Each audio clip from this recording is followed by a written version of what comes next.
Estudiantes, tengan ustedes muy buenos días. Nos encontramos una vez más para compartir información y generar sobre todo aprendizaje. ¿Cómo están? Yo espero que se encuentren muy pero muy bien. Hoy vamos a ver un tema que en lo personal también me gusta bastante. ¿Sí? Bases socioculturales de la conducta, como el entorno influye en nuestro comportamiento.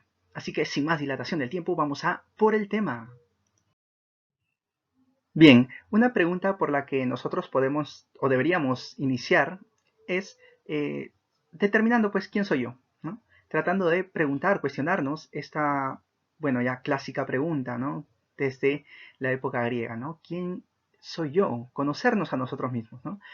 Podemos decir nosotros que tenemos gustos, miedos, conocimientos, recuerdos, pero también tenemos deseos, metas, sueños, ¿está bien?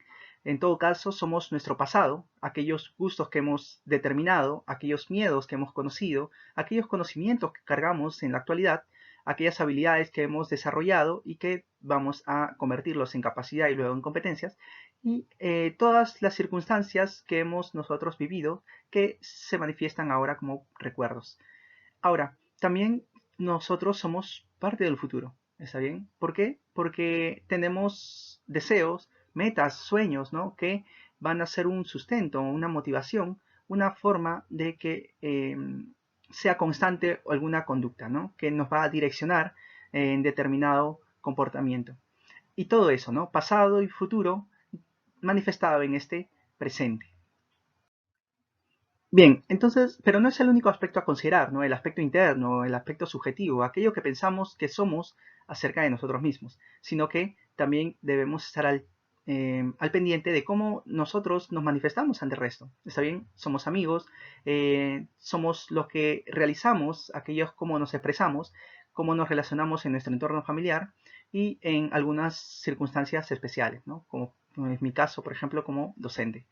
Entonces, esos son aspectos externos, aspectos objetivos para con el resto, ¿sí? Aquellas personas que dicen, bueno, es que yo no soy, no vivo de la gente, ¿no? Es que es mentira, mentira. Nos relacionamos constantemente, ¿no? Puedes creerte tú un Superman, un superhéroe, pero a lo mejor el resto no es así. Y es lo más concreto que nosotros podemos determinar para determinar, pues, cómo es que piensa, cómo es que siente, cómo es que razona una persona. Entonces, a cuidar mucho de nuestros comportamientos y sobre todo hay que no hacerlo simplemente porque queremos aparentar, sino porque hemos determinado qué es lo correcto mediante nuestra convivencia, ¿no? Mediante la interacción que hemos tenido con las otras personas. Sí, bueno, como les estaba contando, ¿no? En la parte externa, el comportamiento siempre va a estar, va a ser mostrado para el resto, ¿no? Decía, por ejemplo, Sartre que eh, podemos ver a las otras personas, nos podemos ayudar de las otras personas a podernos mirar a nosotros mismos, ¿sí? Como las otras personas son un espejo para nosotros mismos, ¿no? Para que podamos vernos como somos. Muy bien, entonces es importante pues reconocer algunos aspectos como es que el exterior, está bien, nos condiciona o de algún modo pues influye en nuestro comportamiento.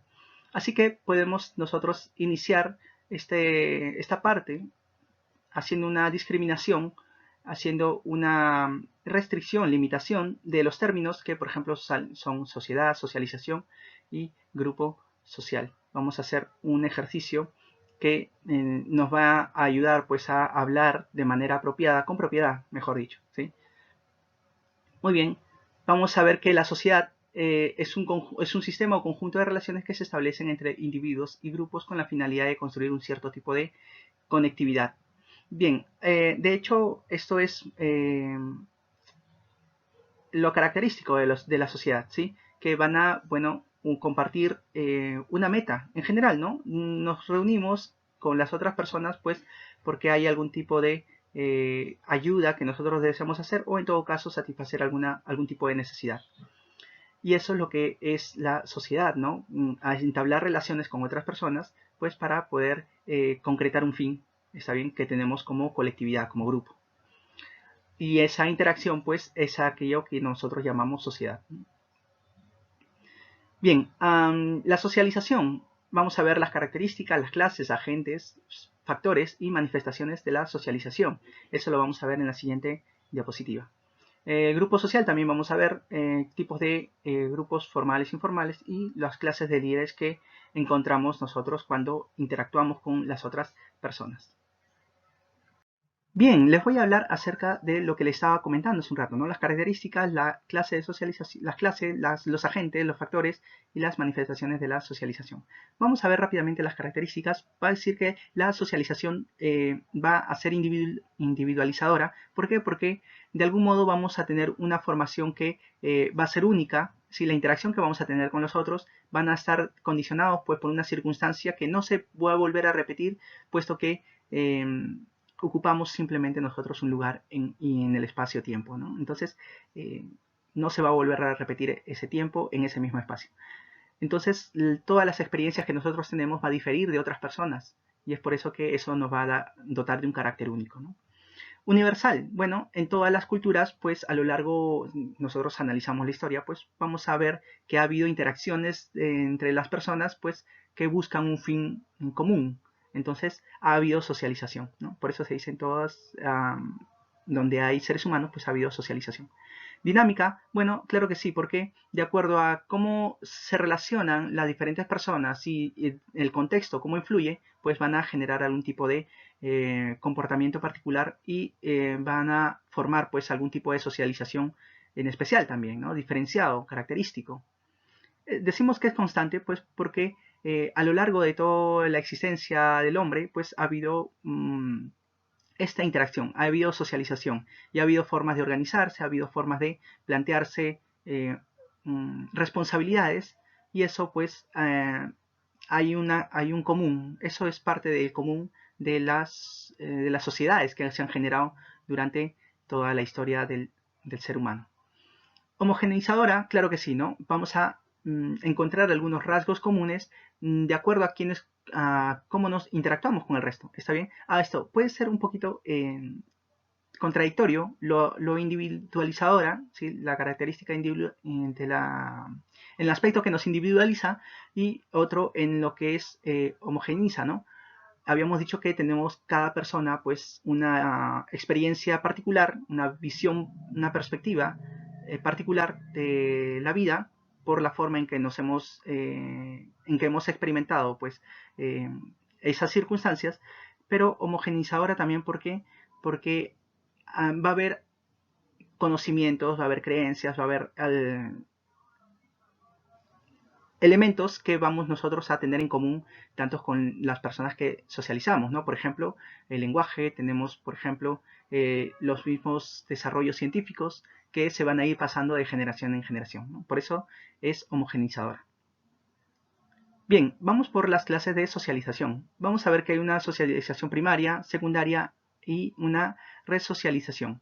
En el aspecto de la socialización primaria, pues obviamente tiene que estar la familia, la escuela y todos aquellos lugares en los cuales se van a, el individuo va a recuperar, pues, ¿no? Los conocimientos, las formas de interacción, en general, pues, ¿no? Los valores, las creencias y algunos determinados comportamientos que va a exigir, pues, una civilización, ¿no? O una muestra de respeto para con los demás.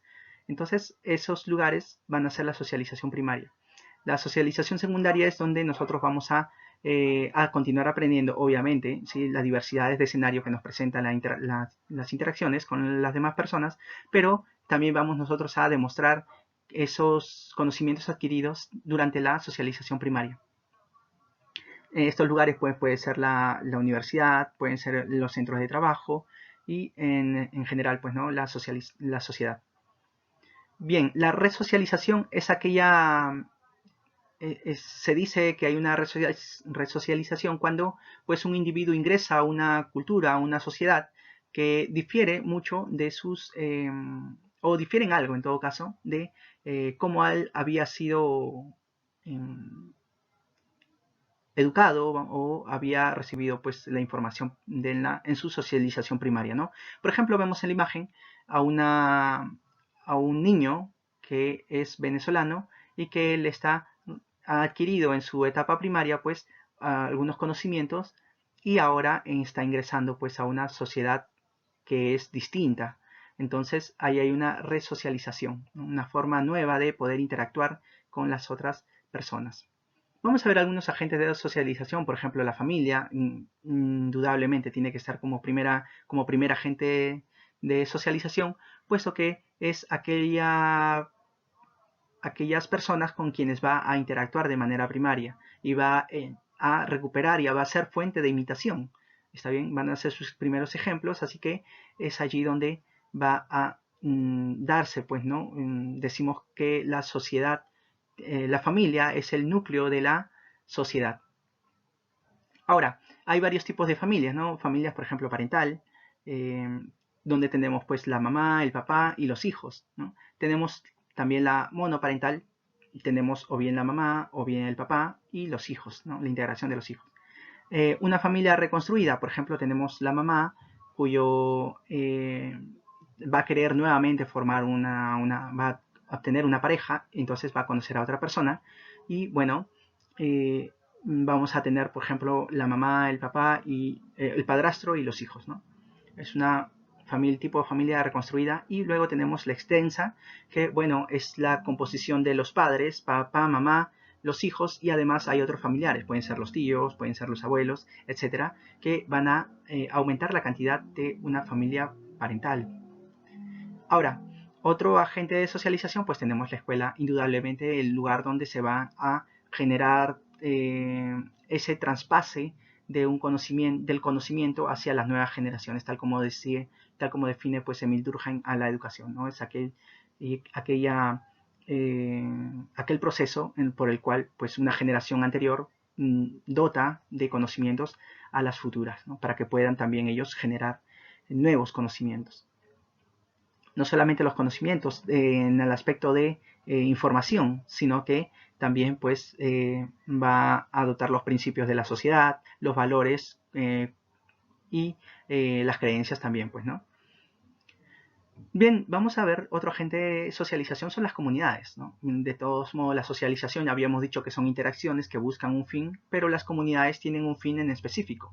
Por ejemplo, la comunidad, se me ocurre, por ejemplo, de eh, las redes sociales, ¿no? En las redes sociales, pues hay comunidades que se evocan a compartir información de filosofía, por ejemplo, ¿no? Otros será pues de chiste, bromas, etcétera, pero buscan un fin, ¿sí? La comunidad científica también es otro tipo de comunidades, ¿no? Hay socialización, claro que sí, es un aspecto general en ellos, pero tienen en común, pues, resolver o generar más conocimiento científico, ¿no? Entonces, hay tipos de comunidades con un fin en específico, ¿está bien? Ahora, los medios de comunicación también son agentes de socialización, puesto que van a dotarnos de información y van a, pues, también mantenernos a la expectativa de lo que ocurre alrededor, ¿no? También, pues, podemos ver este aspecto un poco negativo de los medios de comunicación, puesto que van a ser un agente de influencia social, ¿está bien?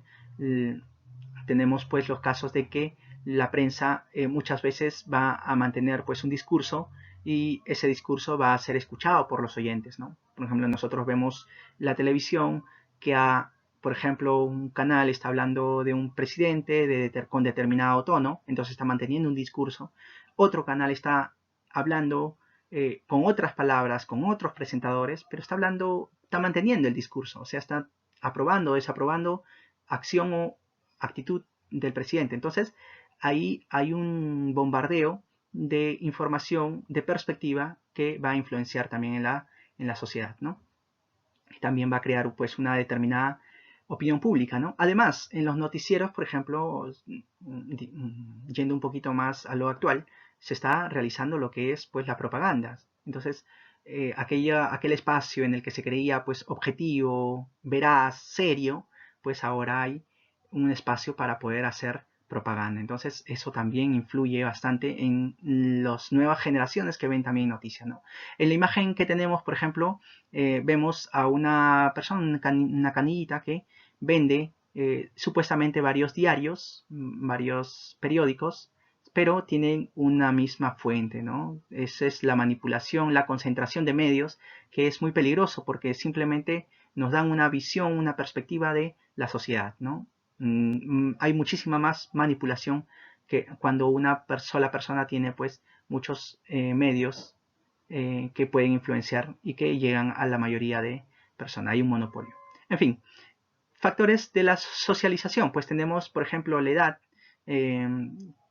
Es más fácil que un individuo interactúe teniendo en cuenta pues la misma edad, puesto que en la edad hay algunas características, hay unos intereses comunes, y así pues es más fácil que un pequeño interactúe con su misma edad que un grande pues vaya y juegue con los de menor edad, ¿no? Entonces, el factor que favorece pues la socialización es la edad. Otro también es el género, ¿no? Que, bueno, se van a organizar de modo que van a tener también características comunes, metas comunes y van a poder también eh, mantener pues o van a generar un determinado tipo de conducta, ¿no?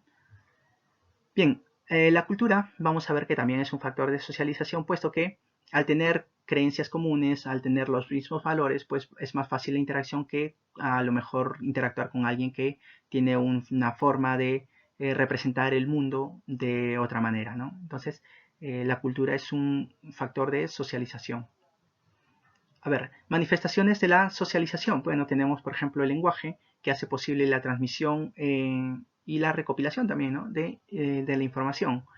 Entonces, claro, es una herramienta que tiene el ser humano pues, para poder entablar diferentes tipos de relaciones con las otras personas, que manejan su misma lengua, por ejemplo, ¿no? A ver, la imitación, claro, habíamos visto, ¿no? Que en la familia, pues, los modelos a imitar, pues, son en su mayoría, pues, los padres. Entonces, va a ser un primer mecanismo de aprendizaje social. Claro, después el individuo, perdón, va a ir a interactuar con otras personas fuera de su familia y ahí va a adquirir nuevos modelos para poder posteriormente ya reproducirlos. Las costumbres, claro que sí, ¿no? Por ejemplo, las costumbres están muy ligadas a lo que es el aspecto espiritual, entre comillas, ¿sí? O mejor dicho, al aspecto moral, ¿no? La forma de ser de las personas que socializan, ¿no? Y eso vamos a ver, pues, ¿no? Que, por ejemplo, si personas están socializando, interactuando, bueno, van a mostrar, pues, a lo mejor valores comunes, van a mostrar, pues, algunas creencias que son comunes, aquellas comportamientos que son comunes, pues eso va a generar pues una costumbre, ¿no? Muy distinto a lo que son, por ejemplo, las tradiciones, ¿no? Las tradiciones son aquellas acciones periódicas definidas que están pues realizándose eh, de vez en vez, ¿no? Tenemos, por ejemplo, como tradición, pues, estas cargas de andas, de lo que son los pasacalles, las procesiones, pero tenemos, por ejemplo, decimos que la costumbre, pues, es una costumbre por ejemplo, un latinoamericano, pues, es pasarse la luz roja, ¿no? Entonces, ahí podemos nosotros ver que la costumbre, pues, está más ligada a la moral y que la tradición, pues, está más relacionada, pues, a una repetición de, de circunstancia, de celebraciones, etcétera, de manera periódica definida. Bien, tenemos también las creencias, tal como lo vemos aquí en la imagen, ¿no? Hay muchas formas en las cuales creen y congregan en determinados lugares, ¿no? Entonces, también son formas de manifestar lo común que tiene y cómo interactúan las personas, ¿no? Luego está la sugestión, el rumor, la opinión pública, la muchedumbre, ¿no? El rumor, por ejemplo, ¿no? Se ha dicho que es un buen lubricante social porque el rumor pues es hablar de otra persona o suponer, hacer suposiciones de otra persona que luego va a generar pues no va a ser motivo de conversación entre dos personas, ¿no? Entonces en esa conversación, en esa interacción pues se está creando pues una socialización. Muy bien, y ahora vamos a hablar acerca pues no de los grupos sociales. A ver, vamos a ver el grupo social. Vamos a ver qué es. Es un conjunto de individuos cuyas relaciones los hace interdependientes en algún grado significativo. Definido así, pues el término grupo se refiere a una clase de entidades sociales que tienen en común la propiedad de la interdependencia entre sus miembros constitutivos, ¿no? ¿Qué nos quiere decir? Bueno, que, por ejemplo, vamos a utilizar la imagen que ustedes pueden ver en pantalla. Esto es un grupo social. ¿Está bien? ¿Por qué? Porque entre ellos pues hay una un grado de interdependencia, ¿no? Los defensas, pues ellos tienen un fin, que es ganar un partido, está bien, un encuentro deportivo. Entonces los que van a estar, pues se van a dividir las responsabilidades y cada quien tiene una forma determinada de cumplir con su misión, con su función. Entonces, entre ellos van a tener una interdependencia, ¿no? Puesto que si pudiera un individuo hacerlo todo, pues ¿para qué quiere el resto, ¿no? Entonces, como necesita al grupo, pues genera una interdependencia. A ver, clases de grupos sociales, pues tenemos el grupo formal y grupo informal. Bueno, esto podemos observarlo con esta imagen, ¿sí? Por ejemplo, ¿no? Un grupo formal puede hacer una, no, se me ocurre, un club de fan de BTS, por ejemplo, ¿no? De modo que hay, hay una persona que está a cargo, otras personas que siguen algunas pautas, tienen algunas funciones y, bueno, tienen algún acuerdo que sea explícito, ¿no? Las normas, la normativa del grupo para que todos puedan comprender y puedan cumplir con algunos comportamientos, algunas funciones que entre ellos se han designado, ¿no? Recordemos también lo que dijo Emil Durkheim, ¿no? Que las funciones justifican las estructuras, ¿no? Entonces, aquel que va a organizar, pues se va a poner una jerarquía un poco más alta de la organización, y aquellos que van a acatar o van a tener otras funciones, pues van a estar en un rango más bajo, ¿no? Entonces todo ello tiene que estar estructurado y seguro también debe estar en una normativa, en unas reglas, en un reglamento, ¿no? Entonces eso va a ser un grupo formal.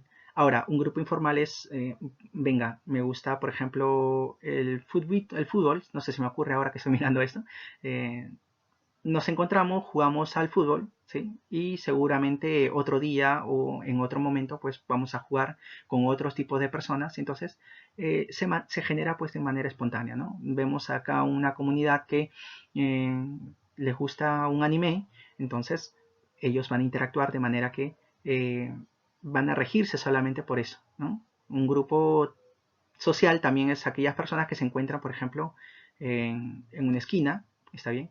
Entonces ahí no hay reglas, ¿no? No hay reglas. Se han juntado porque quieren pasar un momento agradable. Entonces, es un grupo pero informal. Bien, ahora vamos a hablar acerca de los líderes, puesto que les había dicho, ¿no? Siempre hay, por ejemplo, un tipo de organización de acuerdo a las funciones o a lo que representa, ¿no? Entonces podemos decir que un líder democrático pues, va a ser aquel que va a facilitar la participación de todos los miembros, ¿no? Va a tenerlos en consideración y va a determinar cuál es lo mejor, lo más óptimo para el desarrollo o el alcance de las metas del grupo. Un líder permisivo es aquel que, bueno, va a ser aquel que va a encabezar al grupo, sin embargo, va a dotar pues, ¿no? de algunas responsabilidades o va a desligarlo también de alguna responsabilidad a alguno de los individuos, de modo que, bueno, pierde el rango de organizador, ¿sí? O mejor dicho, el grupo así se va desorganizando, ¿no? Ahora, un líder autoritario, pues es todo lo contrario del líder permisivo, ¿no? Un líder autoritario, pues es aquel que rige las normas, pues, y lo hace con una inflexibilidad, ¿no? Una tenacidad en sus palabras, en sus mandatos, que, bueno, se asemeja mucho a un tirano. Entonces, nosotros tenemos que tener muy en cuenta para poder evaluarnos y decir, bueno, qué tipo de líder deseo yo ser dentro de una interacción con las demás personas. Bueno, esas son las informaciones que podemos compartir en este video. Sin más me despido. Cuídense mucho. Goodbye.